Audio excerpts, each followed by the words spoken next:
Chapter 30 Stabbed in the Back. You are listening at Novel Full. Audio. Feng Jiu was startled a moment as she stared at the tall guy standing in front of her, her gaze a little strange as she glanced at him. The burly man named Steel Bull looked at the guy before him standing there with his chest puffed up, and he hesitated a moment before giving out another loud guffaw. Ha ha ha. Good, this kid here has got quite a bit of guts. You dare stare at me, Steel Bull, like this? That's admirable. As he spoke, he was happily patting Guan Xilin on the shoulder, his palm hitting repeatedly, while Feng Jiu, who was watching from behind, straightened into a thin line. Those pats on the shoulder had not been light. Having been patted a few times on the shoulder, it had tugged at the wound on his abdomen, the pain causing cold sweat to run down his face. You hit him too hard. He has injuries on him. Feng Jiu came to the front as she complained, and lifted the guy's hand that was held over his stomach. As expected, she saw that blood was seeping out from his wound. Oops. The burly man retracted his hand, looking a little apologetic. Look, the wolves have retreated. Someone shouted joyously as he saw the wolves turn around to leave after giving out several short howls. The crisis had been resolved without having to fight, and that had made the large group of men roar with jubilation. It turned out that the wolves had only reluctantly left when they saw that Feng Jiu and the tall man had joined the group. After all, they had not even been able to handle them when it was just the two of them, and with another additional 30 or 40 men with them, they would not stand a chance, so the wolves had naturally given up and left. Then, the young youth who had spoken earlier said gently as he looked at Feng Jiu. His wound had started bleeding.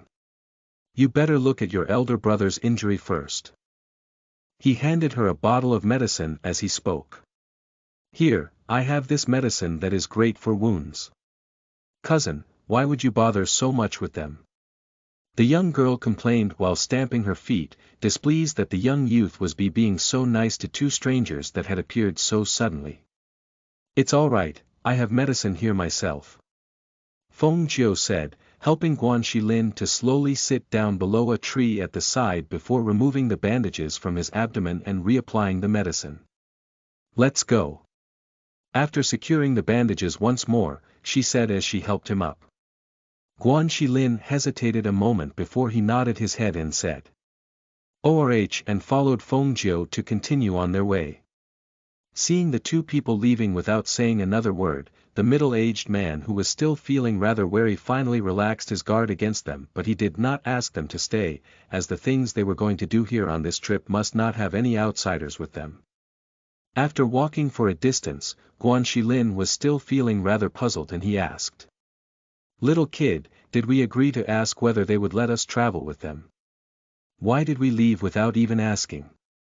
Feng Jiu had a blade of foxtail grass dangling from his mouth, her strides carefree and uninhibited as she swung a small tree branch in her hand before she said, Why should we travel with them?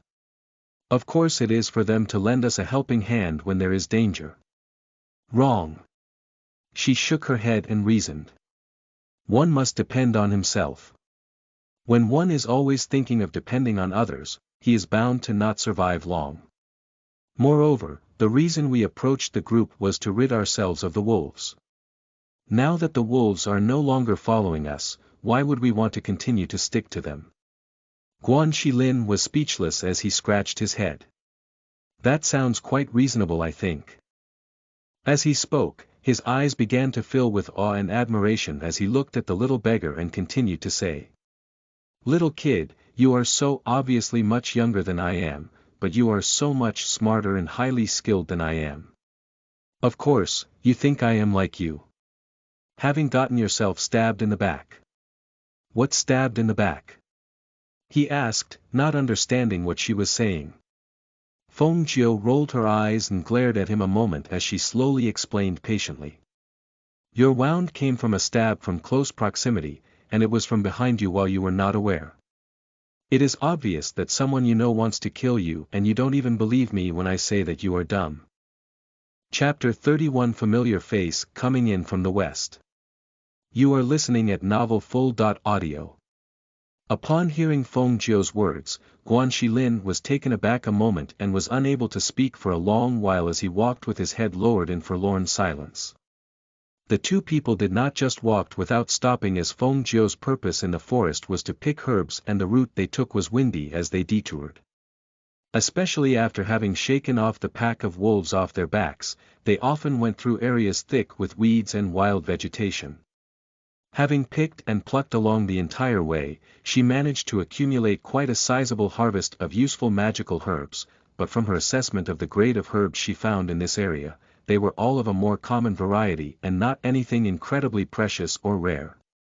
After all, in a ninth-ranked little country like this place, it would be impossible to be able to find herbs of the rarest and most precious kind anyway. Hence, they continued along on their way and they came to the foot of a mountain peak. The sharp-eyed Feng Jiu was able to spot a clump of magical herbs swaying in the wind near the peak from there, and her eyes lit up immediately. "You wait for me here while I go pick those magical herbs." After searching for so long, she had finally found magical herbs that would be able to remove scars, so how could she not be excited? "Little kid, you will return here, right?" Guan Shilin asked her a little uneasily. After having taken a few steps, Feng Jiu was a little startled to hear Guan Shilin say that, and she walked back, pulling out the roasted meat to hand it over to him. "I will go pick the herbs now and I will return shortly. You have some of that roasted meat in the meantime. And it's best that you climb up one of the trees so that you won't have to worry even if you come across a wild beast." She looked around and saw a slightly bigger-sized tree that towered high towards the sky. She pointed at it and said, "Are you able to climb that tree? I will come back here to find you after I have picked the herbs." Hearing that she had no intention of leaving him behind, Guan Shilin was finally able to smile as he assured her confidently. "Sure I can. Then I will wait for you up upon that tree, and you must remember to come back and look for me." "Sure." She patted him on the shoulder reassuringly before she turned and went towards the peak. The steep mountain slope was precipitous and it was rather strenuous for her as she pulled herself up as she climbed. There were times that if she was careless with her footing, loose rocks and stones would become dislodged to roll down the mountain, which required her to be extremely careful with every step. It was about 2 hours later, as she was getting close to the clump of herbs, that she saw that there was a small hole beside the clump of magical herbs. A green venomous snake that was about the size of a finger's width was hissing as it spat out its forked tongue from inside the tiny hole, its vicious eyes staring balefully at her. She surveyed the area in front of her a moment and noticed that there was another small hole beside the first one she saw, seemingly linked to each other. She realized that before she was able to pick the magical herbs, she would need to first get rid of the snake. Having decided, her eyes scanned the surroundings a while and she grabbed at a fist-sized rock from the mountain's face that was filled with mud and stones. She then pushed herself up a little nearer, and just as the snake had pushed itself out of the hole a little to take a peek, her hand immediately reached out and stuffed the hole shut. At the same moment, the snake had speedily swished out, suddenly appearing from the other hole, its mouth opened wide showing its venomous fangs while it struck quickly, closing in towards her arm. With lightning-quick speed, Feng Jiu had drawn her dagger and slashed out in an instant. The snake's head was sliced off in one cut as its body dropped down the cliff. And after that, she carefully dug out the magical herbs from the mud and kept it into her cosmos sack. Phew! So tiring. Having picked the herbs, she climbed all the way to the peak, intending to see the surroundings from a high vantage point. However, she chanced upon a magical herb that was emanating a faint aura of spirit energy just at the side of the peak, and she joyously plucked it and put it in her cosmos sack as well. What luck! I actually managed to find 2 types of magical herbs in this place, she said to herself with a smile. Standing upon the high peak and looking down, she could see that a team of people were going deep into the woods on the west side. The leader among them was a handsome man dressed in a suit of white, and recognized him to be the fiancé of the previous owner of her body, the 3rd prince of the Sun Glory country, Morong Yi Xian. And there was a girl at his side, dressed in a flowing water blue dress, with a face so undeniably familiar to her. Chapter 32 Strange yet familiar. You are listening at novelfull.audio.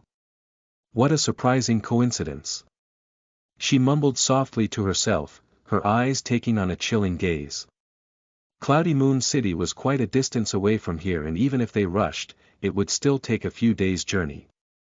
Why would she come all the way here? And even that Murong Yixien as well. Her gaze hovered on Murong Yixien for a while. Obviously, he had not noticed that Feng Qinggu was no longer the same Feng Qinggu. At that moment, she was suddenly curious. Do men only recognize people just from their faces? Her gaze did not stay long on the pair, as she soon discovered that surrounding her near and far, there were quite a number of teams of people heading deeper into the woods. Some of the teams were still a distance away from her, while some were just tens of meters away. Recalling all her previous encounters on this journey, her eyes flashed as she calmed down and thought to herself. What is there in the deeper reaches of the 9 entrapment woods? It had drawn all these people here to go running in there. As she was deep in thought, she suddenly felt a pair of eyes filled with malice staring at her. She turned around quickly, and that glance drove a persistent twitch to tug at her eyebrow. A black bear. At a distance barely 5 meters away from her, a black bear looking about 2 to 3 meters tall was crouched. Its teeth were all bared as it stared maliciously at her, its crouched body seemingly having been quietly approaching her but was discovered by her, and the huge black bear lifted its head to give out a loud roar as it lunged at her. Roar. The black bear's loud angry roar caused the ground to slightly reverberate. The roar sounded out from that high peak, and in a moment, it spread to reach a large part of the surrounding area, where all the teams of people in the woods heard. Faced with such a gigantic black bear, Feng Jiu did not see the possibility of her winning in a battle with it, and she grabbed the chance to fall into a low crouch and slid to one side as the black bear lunged. Summoning her mystical powers, she used her unorthodox form of movements to speedily stride down towards the foot of the mountain and escape. Roar, roar. The huge black bear's lunge yielded it nothing but air, and it lifted its head to roar another 2 times. Its huge body turned and charged, suddenly moving extremely quickly in fierce pursuit of Feng Jiu. Damn! There's another one. Fleetingly moving towards the foot of the mountain, Feng Jiu spotted another brown bear that bounded out and could not help herself but cursed. What a darned bad day this is turning out to be. Her eyes quickly turned around, looking for an escape route. The teams of people making their way into the deeper reaches of the woods who were currently in the areas surrounding the peak had, upon hearing the black bear's roar, suddenly stopped in their tracks, and looked up towards the source of the roar. Black bears possessed incredible power in battle, and the black bears in the 9 entrapment woods were not just ordinary black bears, but were high-grade beasts of the 2nd level. Even when numbering more than 10, it would be impossible for warriors just in their initial stages of the mystical levels to be able to hunt down a 2nd-level high-grade black bear. Hence, every single person who dared step into these woods knew, if they see a black bear from afar, they were to avoid it and not confront them in battle. In the western part of the woods, Murong Yixian's heart suddenly winced and his step stopped, his head turning quickly back to look towards the peak. Big brother Murong, what's wrong? The Feng Qinggu dressed in a flowing blue dress had her flawlessly beautiful face creased up in concern. Seeing his gaze fixed unwaveringly on the peak, she turned her eyes to look into the same direction but did not see anything there. Nothing. He shook his head and smiled gently at the person beside him, but the sense of unfamiliarity in him was becoming more and more intense. As if the girl before his eyes was entirely not the Feng Qinggu he knew. Over the past few days they had spent together, she had been right in front of his eyes throughout the entire period, but he had not been able to feel the same pounding of the heart that he had always felt when he was with her before. And that single brief assessing gaze earlier, had although been from a person he did not know, but somehow made him feel rather familiar. Chapter 33 Shocking Inexplicable Change. You are listening at novelfull.audio. Under the scrutiny of that deeply serene gaze, her heart suddenly filled with unease as she raised her hand onto her cheek and asked softly. Why is Big Brother Murong looking at me like this? Is there something on my face? He did not answer and only smiled gracefully. Let us be on our way. And he turned and started to continue their way forward. Feng Qinggu paused a moment before she caught up and followed at his side as they walked deeper into the woods. As they walked, she would occasionally tilt her face slightly to the side and look at the dignified countenance. He was just so perfect, so gentle, which made her fall so uncontrollably hard for him, made her heart palpitate for him, mesmerized by him. Even if that meant that she would have to live her life with someone else's face, there would be no regrets. On the other hand, Feng Jiu was caught in a rather wretched situation. Because the two bears behind her had already been chasing her for more than 2 hours. She had initially thought that she would be able to shake them off easily, but the speed the two bears had been able to sprint had been unexpectedly fast, and while running away, the reverberations she was able to feel under her feet and the occasional loud roars coming from behind did not allow her to slow down in the slightest. She couldn't afford to reduce her speed, but to run at that pace without stopping, even the deities wouldn't be able to last. Arg! Stop chasing me already. If you make me mad, I will really fight you with everything I have. She screamed with her head thrown back, her speed not reducing, but she was already panting very slightly. She had merely picked a bunch of magical herbs. Did they need to chase after her all this way for more than 2 hours for that? Roar! Roar! The only response she got was just 2 loud roars from the bears with their undiminished speed. She spotted a thick and strong tree in front of her and she turned her head to glance behind while gasping for air before she sped up her legs. And just as she was nearing the big tree, she bent her knees into a slight crouch and she leapt up with her hands extended to grab onto a branch, before quickly leaping up onto the branch and up into the big tree. Phew! I'm exhausted. She was done running. She sat high up upon the tree branch panting heavily as she saw the two bears quickly having caught up to her, reaching the bottom of the tree in just a few breaths. The bears then attempted to use all 4 of their paws to climb up. Fortunately, the tree she chose was not only sturdy, but its tree bark was smooth and slippery, making it difficult to climb. Bam! As expected, one of the bears who had climbed about 1 meter above the ground fell onto ground, its 4 paws waving in the air, and Feng Jiu could not help herself but laugh at the sight. But, what kind of effects does that stem of magical herbs really have? Why would it make both of you chase after me so persistently for so long? She retrieved the stem of herb she had picked earlier from her cosmos sack to take a look at it, and as she had never seen it before, she didn't know what kind of use it had. Roar, roar! The two bears at the bottom of the tree had immediately upon seeing her take out the stem of magical herb, started roaring loudly again. Unable to climb the tree, the two bears combined their strengths and shook the tree, looking like they were thinking of shaking her out of the tree. The tree shook violently, almost causing her to fall out of it. She held on to the tree with one hand and shouted down below. Are you tired of it already? Thinking of taking this magical herb away from me? You can jolly well forget about it. Roar! Roar, roar, roar, roar! The two bears were infuriated and their angry roars sounded endlessly, shaking the tree so badly that Feng Jiu was thinking that she cannot stay up there any longer. Hence, she kept the stem of magical herb away and began to look around her, thinking to leap from this tree to another, to find a way for her to escape. However, just as she stood up, the sky suddenly rumbled with a loud noise, sounding just like a loud thunderclap that had descended from the clouds. A powerful wave of oppressive aura fell from the clouds above as well, and a strong wind suddenly kicked up under the overwhelming aura. The wind gusts were so strong the trees in the woods were swaying and the fallen leaves on the ground were thrown up into the air in the swirling currents. Woo woo ah! Roar! Woo! The terrified sounds from the various beasts in the woods rang out, a discordant symphony of animal cries reverberating throughout the woods.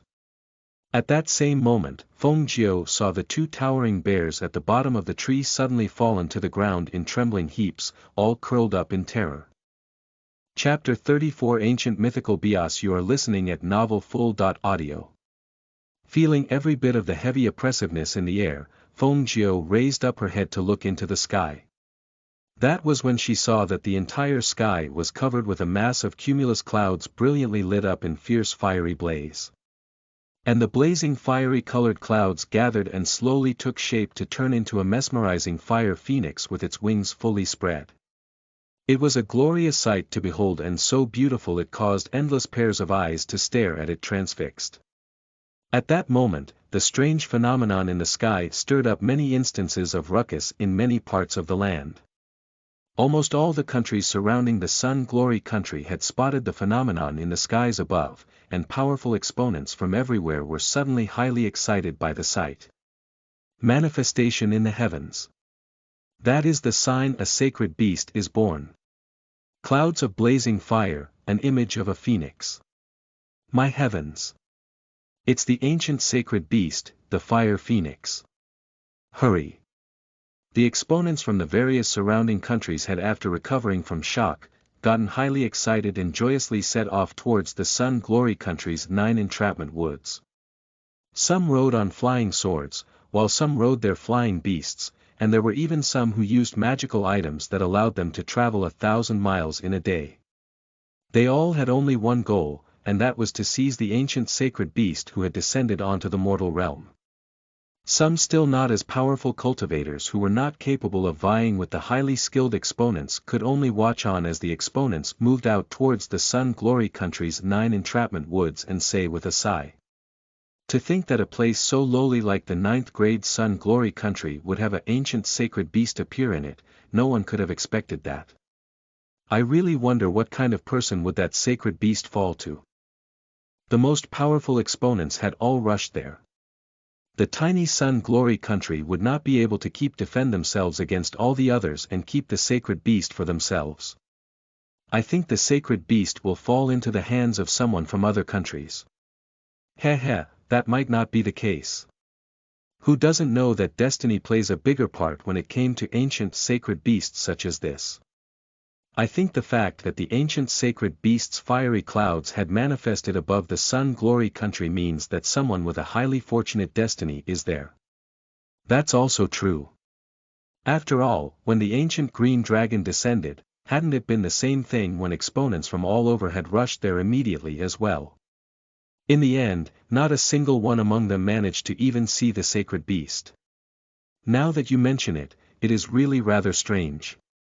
The ancient green dragon descended more than a decade ago, but over the years, besides the sighting of the phenomenon when it descended, no one had ever gotten a glimpse of the ancient green dragon ever since. No one knows just who the owner of the ancient green dragon actually is till today. The appearance of a sacred beast would rock people from the entire land. We will surely hear something about it in the near future. The few of them looked in the direction of the Sun Glory country, and in their hearts, they thought, another ancient sacred beast has appeared. Looks like tumultuous days are near. While back in the 9 entrapment woods, the mass of people heading into the deeper reaches were highly elated. Look! It the blazing fire cloud and the image of a phoenix. The sacred beast descending is the ancient fire phoenix. I heard that a sacred beast will be appearing, but I had not expected for it to be an ancient sacred beast. It's just fantastic. We must hurry and get there before everyone else and seal a contract with the ancient sacred beast. And in the deepest reaches of the 9 entrapment woods, Ling Mo Han's deep eyes had a strange glint in them when he saw the phenomenon in the sky and said to himself, ancient sacred beast, the fire phoenix. Although he was thinking it strange that he would see the image of an ancient sacred beast manifest in such a tiny 9th grade country like the Sun Glory, but he still remembered that his purpose of being here was not for the ancient sacred beast. He had something more important on his hands that he needed to do. Hence, he turned his eyes away and continued to walk towards his destination. In another part of the woods, Feng Qinggu, who had also spotted the strange phenomenon in the sky, was not able to contain her excitement as she tugged at Morong Yixian beside her. Big brother Morong. Look. It's the ancient sacred beast. The fire phoenix. She was feeling highly excitedly in her heart while telling herself determinedly in her mind. This ancient sacred beast, the fire phoenix, will be mine. Murong Yixian had been shocked when he saw the image of the fire phoenix in the sky as he exclaimed. It's actually an ancient sacred beast, that is the king of sacred beast. The moment he finished his words, from behind the blazing clouds of fire, came the cry of a phoenix sounding like it had come from ancient times. Immediately after that, a blinding shaft of golden light shot down suddenly like a shooting star from the heavens. Chapter 35 A Chance Find of a Sacred Beast Egg. You are listening at novelfull.audio.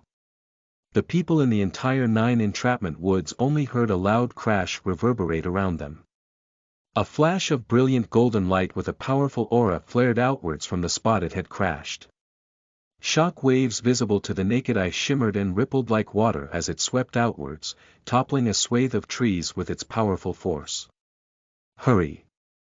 The sacred beast has manifested. Let's go to the spot.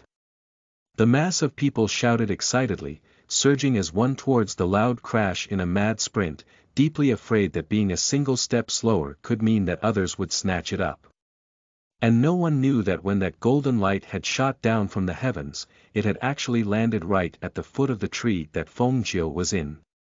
The overwhelmingly powerful oppressive aura and the shock wave shook the enormous tree that had a girth larger than 2 men with their arms extended could go around, and pushed it to fall on its side, almost completely uprooted.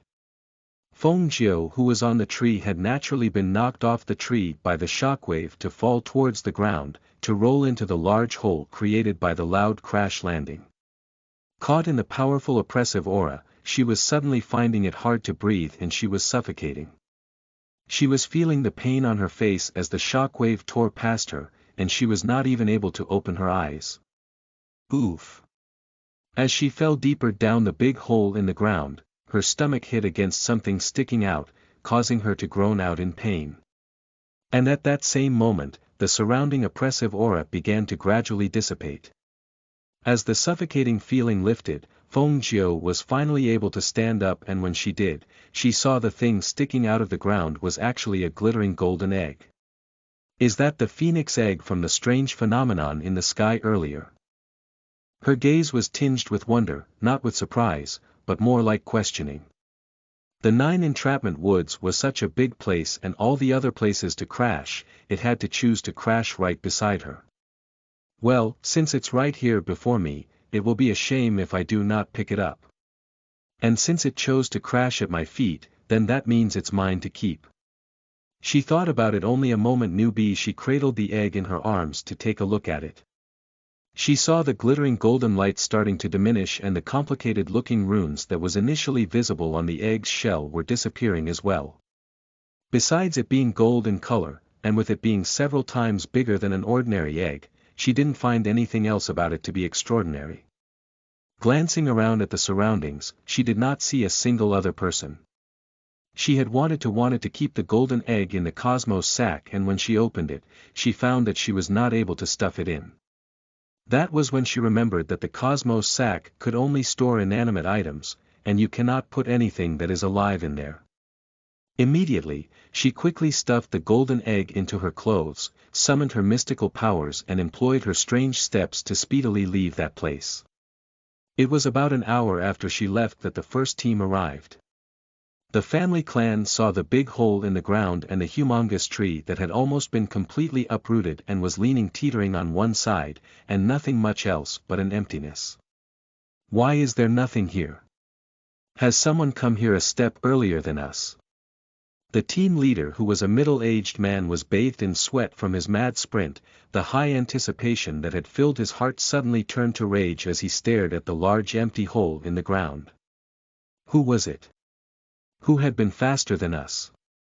Just as he finished his statement, Murong Yixian and Feng Qinggu arrived rushing in at great speed. When they saw that there was nothing within the large hole in the ground, Murong Yixian did not show much of a reaction, but as for Feng Qinggu, her face immediately changed. Who was it? Her malicious gaze turned sharply to look at the other team and she asked impatiently. Where's the sacred beast? At that moment, she wasn't aware that Murong Yixian was standing at the side and staring at her, seemingly deep in thought. As in Murong Yixian's heart, Feng Qinggu was a gentle and sweet-tempered girl. She was also kind and thoughtful for others. He had known her from a young age and he had never seen her show an expression with her eyes so filled with such sharp malice like the girl before his eyes. This had caused him to have to reconsider. Bov. Chapter 36 Experts Exponents Gather. You are listening at Novel Full. Audio. Feng Qinggu seemed to have felt something and she turned around quickly, and she immediately saw the pair of eyes that were looking at her, seemingly deep in thought. Her heart panicked and she said in a hurry. Big brother Murong, I was just too anxious. Murong Yixian smiled gracefully and told her in a gentle voice. For an ancient sacred beast to have manifested in our Sun Glory country is already more than anyone could expect, and the fact that we had even been able to witness its divine light hit the ground is just incredible. A sacred beast's descended. Actually, we don't have to be too fixated on whether we can get it, as all this has already been decreed by fate and chance. Big brother Murong is right. Qinggu has been too anxious. She reverted back to her composed and gentle self and her eyes filled up with admiration for Murong Yixian once more as she looked at him. Who has the sacred beast? A loud and forceful voice boomed down from up in the skies. The voice had been imbued with spirit power and it could be heard clearly within a large area of the woods. Feeling the undulation of spirit power distinctly, which was different from mystical power, the people standing near to the large hole were shocked as they all lifted their heads, and saw a middle-aged man standing on a flying artifact hovering in mid-air, his hands clasped behind his back as he stared at them from his high vantage point. The exponent's awe flared out instantly, engulfing the people down below. The people below felt a thick and heavy presence suddenly pressing down on them like a mountain, like a huge rock had fallen upon the chest, finding it hard to breathe. Their legs were almost about to buckle under the immense pressure, where they would soon fall to their knees. In fact, those who were less practiced in their cultivation had already crumbled before the oppressive pressure from above and plopped onto their knees, blood churning in their chests, to seep out down the corners of their mouths. The powerful oppressive awe had driven cold sweat to run down Feng Qingji's forehead, her face turned pale and her legs became weak, almost falling to the ground. Murong Yixian, who was standing beside her, held her up with his arm and summoned his mystical power to shield her heart channels, to prevent her blood from surging. Senior, could you first retract your oppressive awe and allow your humble junior to tell you in detail? Murong Yixian was looking up at the middle-aged man in the air when he noticed a few more people coming in from the surrounding areas. He saw some of them riding their swords, some on flying beasts, and some standing on their flying artifacts. What? The sacred beast is gone. An old man at the side exclaimed as he swept his eyes over the scene below. His brows creased up and he stared at the middle-aged man who had released his oppressive awe and said, "Retract your awe and listen to what that kid below has to say. So, who's got his hands on the sacred beast? Speak now." It might be because of the old man's words, or it could be because Murong Yixian standing below was being neither haughty nor servile, but the middle-aged man retracted his oppressive awe and said, "Tell us everything you know." Once the oppressive awe dissipated, the people below felt the huge rocks lift from their chests and found that they could breathe again, and they were finally relieved. Faced with such highly skilled exponents, none of the people below dared to be disrespectful to them. Murong Yixian cupped his hands together and offered his greetings to the expert exponents in the sky above in a bow before he said, "My esteemed seniors, when your humble junior rushed here, the sacred beast was already no longer here and I do not know who had taken it. Every word your junior has just said is the truth, and if you do not believe me, you can ask the gentleman over there. They got here a step before us." His eyes were looking at another group of people, and those men were already flustered and in a state of panic from the earlier oppression from the middle-aged man's release of his awe, and they had naturally not dared to hide anything. Yes, it's true. When we got here, there was no sacred beast to be seen, and we do not know where the sacred beast has gone. If we have the sacred beast with us, we will definitely not dare hide it from all our revered and respected seniors here. Immortality cultivators. These people are really cultivators of immortality. Even if they had 100 lives, they would never dare lie to a cultivator of immortality. At that moment, the gaze of another middle-aged man from up in the air was fixed on the figure of Murong Yixian. Noticing that his demeanor was not ordinary, he asked, "Who are you?" Chapter 37 First Suspicions. You are listening at novelfull.audio. Your humble junior is Murong Yixian. His voice was gentle, and his tone was unhurried as he spoke. So it is the Sun Glory Country's third prince. It's little wonder you showed such outstanding bearing. The middle-aged man nodded and turned his eyes to the few others beside him and said with a laugh, "Gentlemen, the sacred beast had only just manifested, and I believe it is still within the 9 entrapment woods.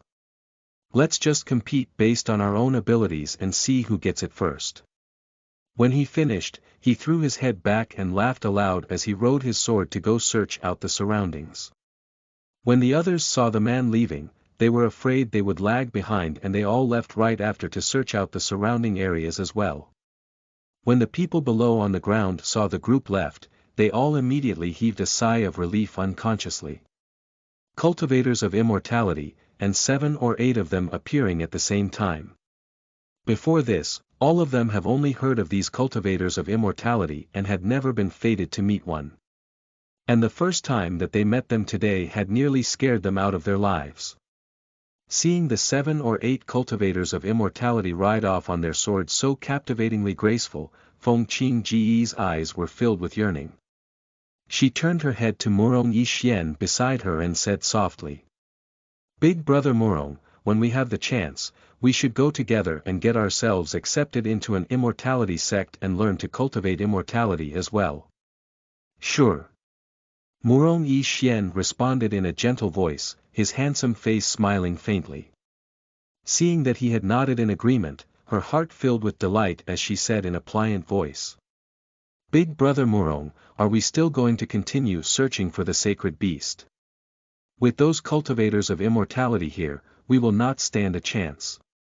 Even if we manage to find it, we will only invite persecution from those people upon ourselves. Are we going back now then?" Hearing that, Murong Yixian looked up at her and said gently, "You can go back first. I'll ask Guardsman Feng escort you back.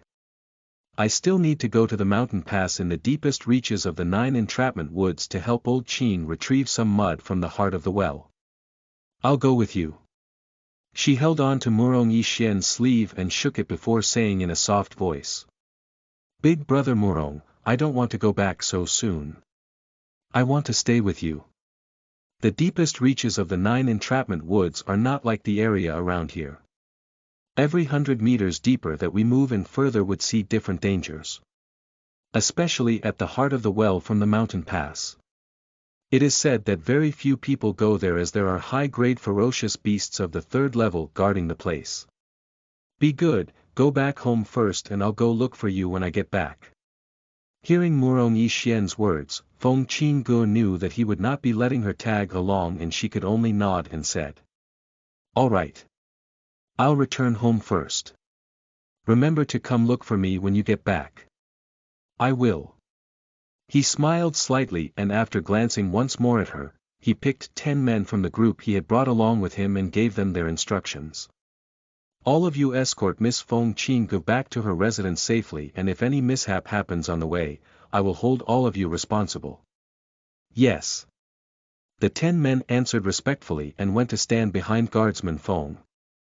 After hearing those words, Feng Qinggu was feeling rather blissful as she reluctantly bade goodbye to Murong Yixian, allowing Guardsman Feng and his men to escort her home.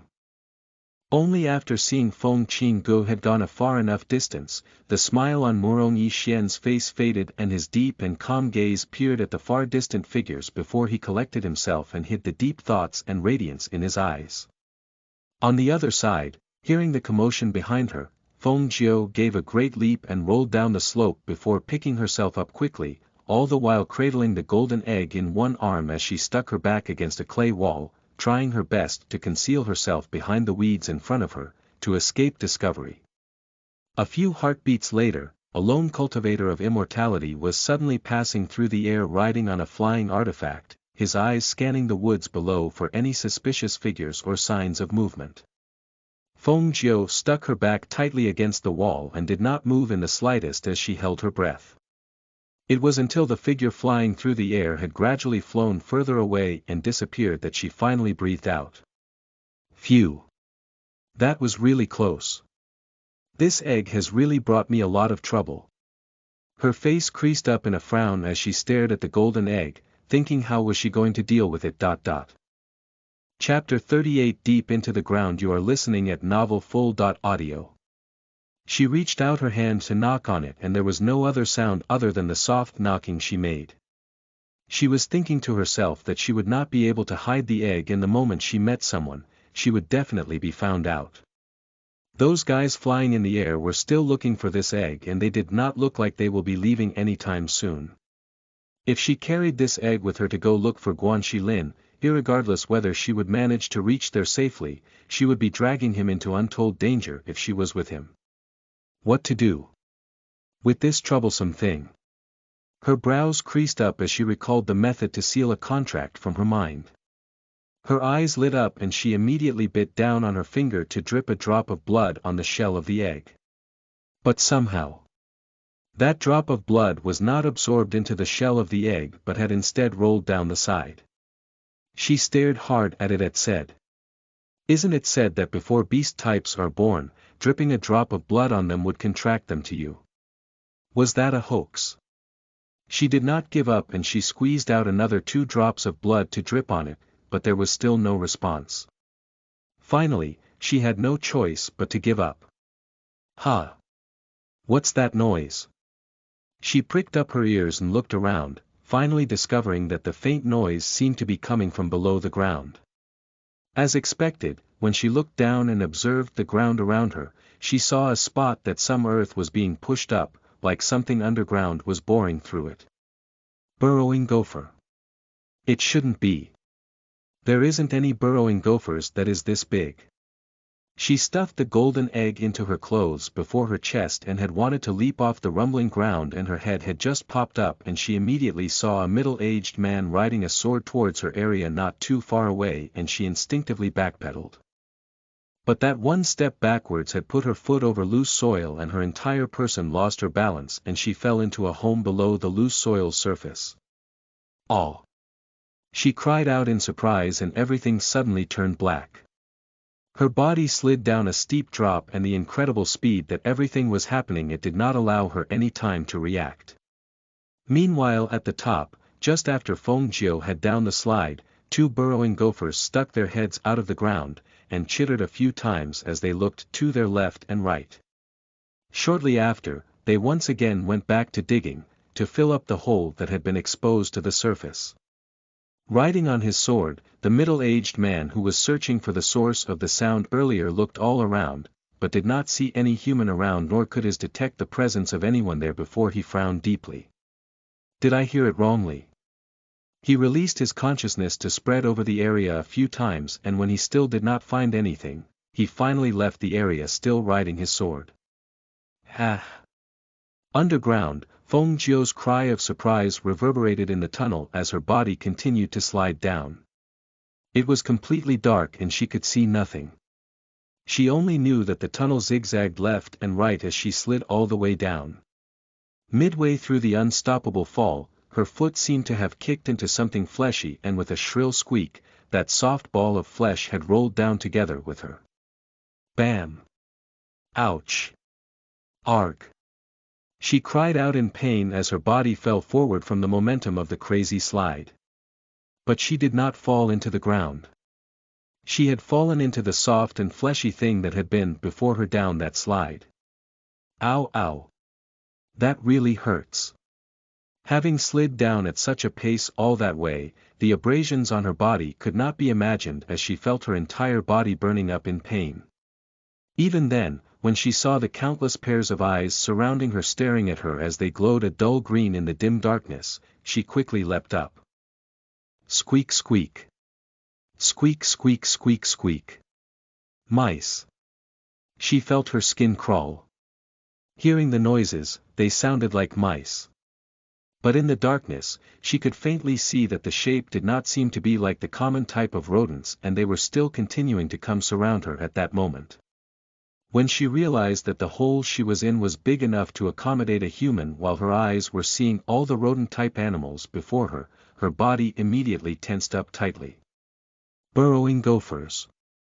She raised a hand to feel the golden egg within her clothes at her chest to make sure it was not damaged or broken, while the other hand reached down her thigh, to grip the dagger lashed on the side of her thigh in her hand.